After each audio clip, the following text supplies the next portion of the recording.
10 വർഷത്തിനിടയിൽ ഏറ്റവും കുറഞ്ഞ വിജയശതമാനമുള്ള ഒരു വർഷമായിട്ടാണ് ഇപ്പോൾ കഴിഞ്ഞ നമ്മുടെ SSLC പോയിട്ടുള്ളത് അല്ലേ. ഇപ്പോൾ 9ാം ക്ലാസ് കഴിഞ്ഞ് ഇനി അടുത്ത വർഷം SSLCയിലേക്ക് പോകാനിരിക്കുന്ന ഫുൾ A+ ആഗ്രഹിക്കുന്ന മക്കളെ സംബന്ധിച്ചിടത്തോളം നിങ്ങൾക്ക് നോക്കിക്കഴിഞ്ഞാൽ തന്നെ മനസ്സിലാകും ഫുൾ A+കളുടെ എണ്ണം നേർ പകുതിയായിട്ടുണ്ട്.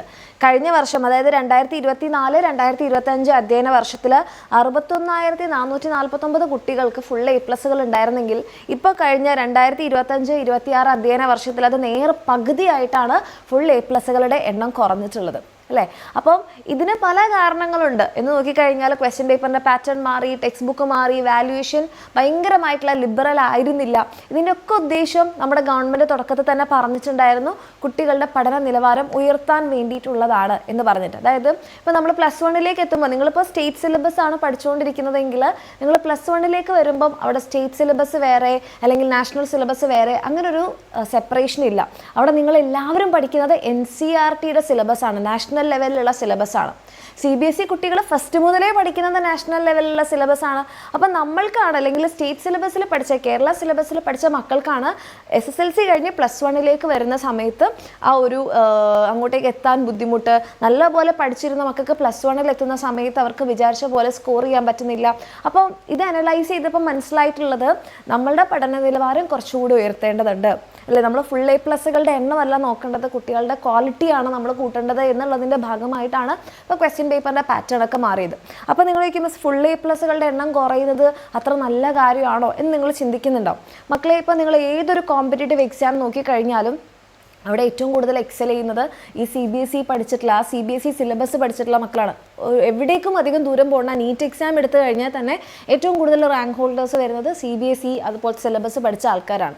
അപ്പോൾ അതെന്തുകൊണ്ട് അങ്ങനെയെന്ന് പറയുമ്പോൾ അവിടുത്തെ കുട്ടികളുടെ A+കളുടെ എണ്ണം അല്ല അവിടെ നോക്കിയിട്ടുള്ളത്. അവിടെ നല്ല അവർ തുടക്കം മുതലേ കുഞ്ഞു ക്ലാസ്സിൽ മുതലേ പഠിച്ചു വരുമ്പോൾ തന്നെ എന്താണ് നല്ല ഹൈ സിലബസ് ആണ്. ഹൈ സിലബസ് എന്ന് പറഞ്ഞാൽ അത്യാവശ്യം നല്ല സ്റ്റാൻഡേർഡ് ആയിട്ടുള്ള ക്വസ്റ്റ്യൻ പേപ്പേഴ്സ് ഒക്കെ തന്നെയാണ്. അവിടെ ആർക്കും തന്നെ എല്ലാ കുട്ടികൾക്കും ഫുൾ A+ കാര്യങ്ങളൊന്നും അല്ല. അപ്പം നമ്മളിലേക്കും അത് എത്തിയെങ്കിൽ മാത്രമേ നിങ്ങൾ 10ാം ക്ലാസ് കഴിഞ്ഞ് +1 പോകുന്ന സമയത്ത് നിങ്ങൾക്ക് ആ ഡിഫറൻസ് ഫീൽ ചെയ്യാതിരിക്കുള്ളൂ. അപ്പോൾ അതിന് വേണ്ടിയിട്ടാണ് എന്ത് ചെയ്തിട്ടുള്ളത്, നമ്മുടെ ഈ സിലബസിലുള്ള മാറ്റങ്ങളും ക്വസ്റ്റ്യൻ പേപ്പറിൻ്റെ പാറ്റേണിലുള്ള മാറ്റങ്ങളൊക്കെ. അപ്പോൾ നിങ്ങൾ ചോദിക്കുന്നത്, അയ്യോ മിസ് അപ്പം ഞങ്ങളാണോ ഇപ്പോൾ കഷ്ടത്തിലായത്? നിങ്ങൾ ആക്ച്വലി കഷ്ടത്തിലാവുകയല്ല ചെയ്തിട്ടുള്ളത്, നിങ്ങളുടെ ക്വാളിറ്റി ഓഫ് എഡ്യൂക്കേഷൻ ഇനി അങ്ങോട്ട് കൂടാൻ വേണ്ടി പോവുകയാണ്. പക്ഷെ ഇവിടെ നമുക്ക് ഇനിയിപ്പോൾ നിങ്ങളിപ്പോൾ പറഞ്ഞു നമ്മുടെ വിജയശതമാനം കുറഞ്ഞിട്ടുണ്ട്, അതേപോലെ തന്നെ ഫുൾ A+കളുടെ എണ്ണം നേർ പകുതി ആയിട്ടുണ്ട്.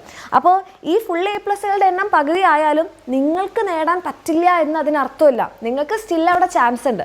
പക്ഷെ അതിന് നമ്മൾ എന്ത് ചെയ്യണം, സാധാരണ പോലെ പഠിച്ചുകൊണ്ടിരുന്ന ക്ലാസ് മാത്രം കണ്ട് അല്ലെങ്കിൽ എക്സാം ടൈമിൽ മാത്രം, നമ്മളിപ്പോൾ 8ാം ക്ലാസ്സിലോ 9ാം ക്ലാസ്സിലൊക്കെ അങ്ങനെ ആയിരിക്കില്ലേ പഠിക്കുക, എക്സാമിൻ്റെ ടൈമിൽ മാത്രം ക്ലാസ് കണ്ട് അല്ലെങ്കിൽ യൂട്യൂബിൽ ഒരു ലൈവ് കണ്ട് ഒരു പ്രഡിക്ഷൻ ലൈവൊക്കെ കണ്ട് നമ്മൾ അങ്ങനെ പോകും. പക്ഷേ ആ രീതിയിൽ പഠിച്ചാൽ നിങ്ങൾക്കൊരിക്കലും ഈ ഒരു ഫുൾ A+കളുടെ എണ്ണത്തിൽ എത്താൻ പറ്റില്ല. അതിന് നമ്മൾ കുറച്ചുകൂടി പ്രിപ്പയർ ചെയ്യേണ്ടിയിരിക്കുന്നു. നമ്മൾ കുറച്ചുകൂടെ എന്ത് ചെയ്യണം, വെറും സിലബസ് മാത്രം കവർ ചെയ്ത് മാത്രം പോവാതെ നമ്മൾ എക്സ്ട്രാ ക്വസ്റ്റ്യൻസ് പ്രാക്ടീസ് ചെയ്യണം. കുറച്ചുകൂടി ടെക്സ്റ്റ് ബുക്കിലുള്ള ചോദ്യങ്ങൾ, പ്രത്യേകിച്ച് ഇപ്പോൾ ടെക്സ്റ്റ് ബുക്ക് ഓറിയൻറ്റഡ് ആക്കിയിട്ടുണ്ട് നമ്മുടെ ചോദ്യങ്ങൾ. നിങ്ങൾക്ക് 9ാം ക്ലാസ്സിലെ പരീക്ഷയ്ക്ക് എഴുതിയപ്പോൾ മനസ്സിലായിട്ടുണ്ടാവും. ഓക്കെ, അപ്പോൾ നമ്മളുടെ പഠന രീതിയിലും ഇനി മാറ്റം വരാനുണ്ട്. അപ്പോൾ നമ്മൾ ടെക്സ്റ്റ് ബുക്കിലുള്ള കാര്യങ്ങൾ കോൺസെപ്റ്റ് മനസ്സിലാക്കി ടെക്സ്റ്റ് ബുക്കിലുള്ള ഓരോ ചോദ്യങ്ങളും ഓരോ ലൈനും മനസ്സിലാക്കി തന്നെ പോകണം. ഓക്കെ, അത് മാത്രമല്ല നമുക്ക് എക്സ്ട്രാ ക്വസ്റ്റ്യൻസ്, ഇപ്പോൾ നിങ്ങളുടെ ഈ കഴിഞ്ഞ വർഷമാണ് നമ്മുടെ ഗവൺമെൻറ് ആദ്യമായിട്ട് സാമ്പിൾ പേപ്പർ, അത് CBSEയിൽ ഉണ്ടായിരുന്ന ഒരു കാര്യമായിരുന്നു സാമ്പിൾ പേപ്പർ എന്ന് പറയുന്നത്. അപ്പോൾ അങ്ങനത്തെ സാമ്പിൾ പേപ്പർ ഓരോ സബ്ജക്റ്റിനും ഗവൺമെൻറ് റിലീസ് ചെയ്തിട്ടുണ്ടായിരുന്നു. അപ്പോൾ അതൊക്കെ എന്തിനാണ്, നിങ്ങളുടെ പഠന നിലവാരം ഉയർത്താനും നിങ്ങൾക്ക് ഒത്തിരി അധികം ചോദ്യങ്ങളൊക്കെ പ്രാക്ടീസ് ചെയ്യാൻ വേണ്ടിയിട്ടാണ്. അപ്പോൾ അതൊക്കെ നിങ്ങളും ഇനിയിപ്പോൾ SSLCയിലേക്ക് വരുമ്പോൾ ചെയ്തു തുടങ്ങണം. ഇതൊരു എന്താണ്, നിങ്ങളൊരു ഓർമ്മപ്പെടുത്തലാണ്. നമ്മൾ സാധാരണ പോലെ പോയിക്കൊണ്ടിരുന്നു കഴിഞ്ഞാൽ അടുത്തൊരു വർഷവും കടന്നു പോകും. റിസൾട്ട് വരുന്ന സമയത്ത് അയ്യോ മിസ് ഞാൻ വിചാരിച്ച റിസൾട്ട് എനിക്ക് ഉണ്ടായില്ല എന്ന് നമ്മൾ അപ്പം പറഞ്ഞിട്ട് എന്തെങ്കിലും കാര്യമുണ്ടോ? ഇല്ല. അപ്പോൾ നമ്മൾ ഇപ്പോഴേ എന്ത് ചെയ്യണം, അതിന് വേണ്ടിയിട്ട് പഠിച്ചു തുടങ്ങണം. അപ്പോൾ അതിനെ നിങ്ങളെ ഹെൽപ്പ് ചെയ്യാൻ വേണ്ടിയിട്ട് നമ്മുടെ എക്സാമിനുണ്ട് നമ്മുടെ സ്വന്തം ലക്ഷ്യ ബാച്ച് ഉണ്ട്. ഓക്കെ, അപ്പോൾ നമ്മുടെ ലക്ഷ്യ ബാച്ചിൻ്റെ റിസൾട്ടൊക്കെ വന്ന് നമ്മുടെ കുട്ടികളുടെ എല്ലാവരുടെയും ഫുൾ A+ഉം ഡീറ്റെയിൽസ് എല്ലാം തന്നെ നമ്മൾ വൈകാതെ പുറത്ത് വിടുന്നതായിരിക്കും. ഓക്കെ, അപ്പം ഇവിടെ നിങ്ങൾ നോക്കിക്കഴിഞ്ഞാൽ ടോപ്പിക് വൈസ് ആയിട്ടുള്ള ക്ലാസ്സുകൾ ഉണ്ടാവും, കുഞ്ഞു കുഞ്ഞു ലേണിംഗ് വീഡിയോസ് ആയിട്ട്. ഓക്കെ, നിങ്ങൾക്ക് ഓരോ ക്ലാസ്സുകൾ ഉണ്ടാവും. അപ്പോൾ നിങ്ങൾക്ക് ഒരു ദിവസം കുറച്ചേ പഠിക്കാൻ പറ്റുന്നുള്ളൂ, കുറച്ച് തന്നെ പഠിച്ചത്, പക്ഷേ ഒരു ടോപ്പിക് വീഡിയോ കഴിഞ്ഞ് കഴിഞ്ഞാൽ അത് കംപ്ലീറ്റ് ആയിട്ടുള്ളൊരു സാറ്റിസ്ഫാക്ഷനോട് കൂടിയിട്ട് തന്നെ നിങ്ങൾക്ക് നിങ്ങളുടെ ഒരു ദിവസം എൻഡ് ചെയ്യാൻ പറ്റും. ഓക്കെ, അതുകൂടാതെ extra live class, notes, chapter wise worksheet, chapter wise exam. ഇനി നിങ്ങളുടെ പ്ലസ് ബാച്ചിലാണ് നിങ്ങളെന്നുണ്ടെങ്കിൽ നിങ്ങൾക്ക് ക്വസ്റ്റ്യൻ ബാങ്ക്, SSLCയുടെ റിവിഷൻ ബാച്ച്, അതേപോലെ തന്നെ നമ്മുടെ SSLCയുടെ ഫുൾ ബുക്ക് സെറ്റ് കാര്യങ്ങൾ. ഇപ്പോൾ ഇത്രയും രൂപ വർത്ത് ആയിട്ടുള്ള കാര്യങ്ങളാണ് നിങ്ങൾക്ക് നമ്മുടെ പ്ലസ് ബാച്ചിൽ ഫ്രീ ആയിട്ട് കിട്ടുന്നത്. ഓക്കെ, അപ്പോൾ ഈ കാര്യങ്ങളൊക്കെ വെച്ചിട്ട് ഇപ്പോൾ മിസ് കഴിഞ്ഞ ദിവസങ്ങളിലൊക്കെ ആയിട്ട് നമ്മുടെ +1 ഇമ്പ്രൂവ്മെൻറ്റ് എക്സാമിൻ്റെ ഒക്കെ റിസൾട്ട് വന്ന സമയത്ത് നമ്മുടെ സ്റ്റുഡൻസിനൊക്കെ ഇൻ്റർവ്യൂ ചെയ്യുന്ന സമയത്ത് അതിൽ കുറച്ച് കുട്ടികൾ പറഞ്ഞിട്ടുള്ള ഒരു കാര്യമാണ് ചാപ്റ്റർ വൈസ് വർക്ക്ഷീറ്റ്.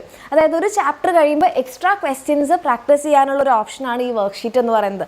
ആ വർക്ക്ഷീറ്റ് നിങ്ങൾക്ക് പ്രാക്ടീസ് ചെയ്യാം. നിങ്ങളുടെ ടെക്സ്റ്റ് ബുക്കിലുള്ള ലെറ്റസ് SS-ൻ്റെ വീഡിയോ സൊല്യൂഷൻ ഉണ്ട്, പ്രീവിയസ് ഇയർ ക്വസ്റ്റ്യൻസിൻ്റെ video solution, Christmas exam, Onam exam, public exam, അതുകൂടാതെ നമ്മുടെ സാമ്പിൾ പേപ്പറിൻ്റെ വീഡിയോ സൊല്യൂഷൻ, ഈ കംപ്ലീറ്റ് കാര്യങ്ങൾ ഇൻക്ലൂഡിങ് നമ്മുടെ പ്ലസ് ബാച്ചിലാണെങ്കിൽ ഫുൾ ബുക്ക് സെറ്റ്, ഇതൊക്കെ വെച്ചിട്ട് നിങ്ങൾക്ക് എന്ത് ചെയ്യാം, നല്ല സമാധാനത്തോട് കൂടിയിട്ട് നമ്മുടെ സിലബസ് കംപ്ലീറ്റ് ചെയ്ത്, ഇപ്പോൾ ഇനി ഫുൾ A+ൻ്റെ എണ്ണം കുറഞ്ഞാലും ഓക്കെ, ഇനിയിപ്പോൾ ക്വസ്റ്റ്യൻ പേപ്പർ ടഫ് ആയാലും പാറ്റേൺ മാറിയാലും ഒന്നും എൻ്റെ മക്കളെ ബാധിക്കാത്ത രീതിയിൽ നിങ്ങൾക്ക് പഠിക്കണം എന്ന ആഗ്രഹം ഉണ്ടെങ്കിൽ നിങ്ങൾക്ക് ധൈര്യമായിട്ട് നമ്മുടെ എക്സാമിനറിൻ്റെ SSLC ലക്ഷ്യ ബാച്ചിൽ അഡ്മിഷൻ എടുക്കാം. നമുക്ക് ബേസിക് ബാച്ചും ഉണ്ട്, പ്ലസ് ബാച്ചും ഉണ്ട്. പ്ലസ് ബാച്ചിൽ ആകെ ഒരു 500 റുപ്പീസിൻ്റെ വ്യത്യാസമാണുള്ളത്, പക്ഷേ ഇത്രയും കാര്യങ്ങളാണ് പ്ലസ് ബാച്ചിൽ നിങ്ങൾക്ക് അഡീഷണൽ ആയിട്ട് കിട്ടുന്നത്. അപ്പോൾ നിങ്ങൾക്ക് ആഗ്രഹമുള്ളത് പോലെ ഏതെങ്കിലും ഒരു ബാച്ചിൽ നിങ്ങൾക്ക് അഡ്മിഷൻ എടുക്കാം. പക്ഷേ നേരത്തെ പഠിച്ചു തുടങ്ങിയാലാണ് നമുക്ക് എന്ത് ചെയ്യാൻ വേണ്ടി പറ്റുക, നല്ല രീതിയിൽ നല്ല റിലാക്സ്ഡ് ആയിട്ട് മുന്നോട്ട് പോകാൻ വേണ്ടി പറ്റും. ഇപ്പം തന്നെ നമ്മുടെ 3 ലക്ഷ്യ ബാച്ചുകൾ നമ്മൾ ഓൾറെഡി സ്റ്റാർട്ട് ചെയ്തിട്ടുണ്ട്. അതായത് നിങ്ങളുടെ അതേ പ്രായത്തിലുള്ള നിങ്ങളുടെ അതേ ലെവലിൽ പഠിക്കുന്ന കുട്ടികൾ നേരത്തെ പഠിച്ചു തുടങ്ങിയിട്ടുണ്ട്. ഓക്കെ, അപ്പോൾ അതേപോലെ എൻ്റെ മക്കളും പഠിച്ചു തുടങ്ങുക, ലേറ്റ് ആവാതിരിക്കുക. താല്പര്യമുള്ള മക്കളാണെങ്കിൽ താഴെ കാണുന്ന നമ്പറിൽ മെസ്സേജ് ചെയ്യുക. അടിപൊളിയായിട്ട് പഠിക്കുക. All the best.